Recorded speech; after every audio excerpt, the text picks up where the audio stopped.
Sophie Cunningham confronted by police during Fever playoff game. For the first time since 2015, the Indiana Fever have won a playoff round. But their win over the Atlanta Dream to secure their trip to the semifinals included a truly bizarre confrontation between Fever superstar Sophie Cunningham and some police officers. Midway through the fourth quarter, Fever guard Odyssey Sims got knocked to the ground after a collision with Dream guard Allisha Gray. Officials reviewed the call for a flagrant foul, and while the review was happening, Cunningham walked onto the center of the with Sims down. Officials reviewed the play for a potential flagrant foul on Gray. During the timeout, Cunningham walked to center court, with Clark and Chloe Bibby following behind her to check on their teammate. Athlon Sports' Chris Phelps explained. A police officer stepped in and motioned for Cunningham to back up, and the two exchanged words. Cunningham, with her hand on her hips, stood her ground for a few seconds before moving.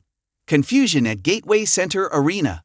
Fans and analysts were left scratching their head by the scene. Why is a police officer asking the basketball players to leave the court when they are checking on an injured teammate? Grant Paulson wondered on X. I'm convinced the WNBA is some sort of social experiment at this point, another fan remarked. Why is a cop telling any player to go back to their bench? A third asked. Just when I thought CC would change the WNBA game for all. I learn it's more Hollywood than Hollywood. Every day I'm more convinced that the W is a social experiment. Imagine Steph is hurt and a cop waving Draymond off the court in the playoffs.